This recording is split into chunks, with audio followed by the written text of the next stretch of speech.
The media finally got the funhouse they wanted, run entirely by Democrats, and their arrival made journalists nearly scream in PC glee. They've been fighting President Donald Trump all alone for 2 years. The arrival of Speaker Nancy Pelosi and liberal media darlings like Alexandria Ocasio-Cortez set off a veritable house party in the press. They now have powerful allies who will do what they want: attack Trump.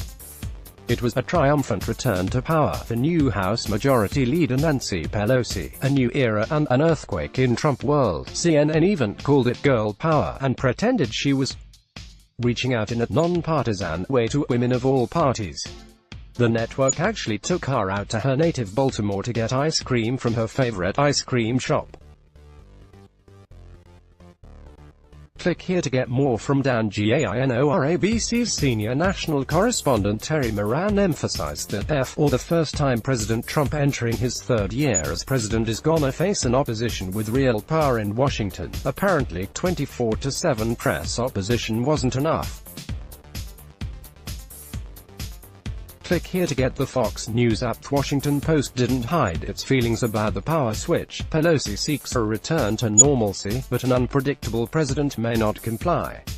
That democracy dies in darkness. Paper found the liberal who promised to light the way and could barely contain itself. The paper practically took on the role of Pelosi's press office, noting she has a long history working productively with Republicans. The New York Times described Pelosi as an icon of female power, and talked about her rise from the well-mannered daughter of a Baltimore mayor to a savvy legislator. It wasn't just about Pelosi. Journalists celebrated everything from the Democrats' fashion sense to diversity, already a media sacred term. The word diverse was on many reporters' lips. But heaven help anyone who didn't look right or left. Journalists focused on the women's clothes and white men's race, because when they do it, it's not sexist or racist.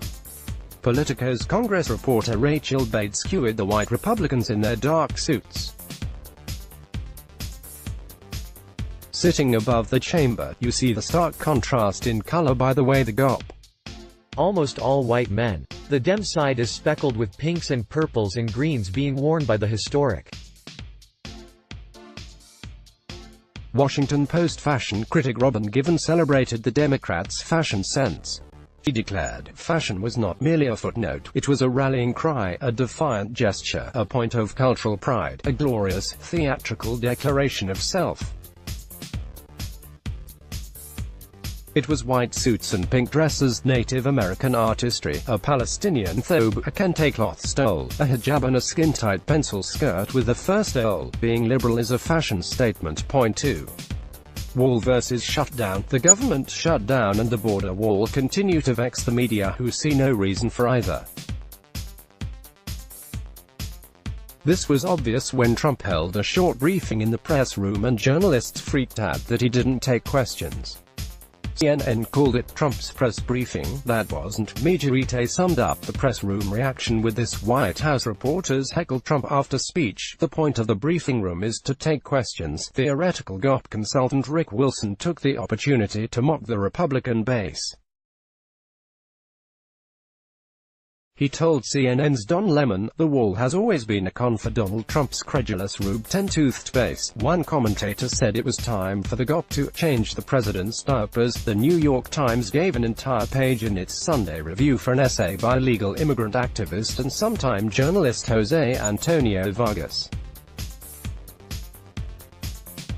It was titled Portraits from a Caravan, Migrants Escaping Peril Wait in Tijuana for Their American Dream, just in case you thought it might be neutral. Thankfully, a little truth has seeped into the media coverage of the shutdown. Axios CEO Jim Vanderhay characterized the shift in the Democrat Party, "I think the feeling that they have to appear to be really strong by supporting a lot more border security, that has waned, and that the enthusiasm of the Democratic Party is for protecting immigrants." 3. This is CNN. New Year's Eve is always a tough holiday for CNN as it trots out major anchors and mixes them with lots of alcohol. Anchors Don Lemon and Anderson Cooper were both drinking. Anchor Brooke Baldwin even tweeted, "Thanks to all of y'all who watched, tweeted, and got."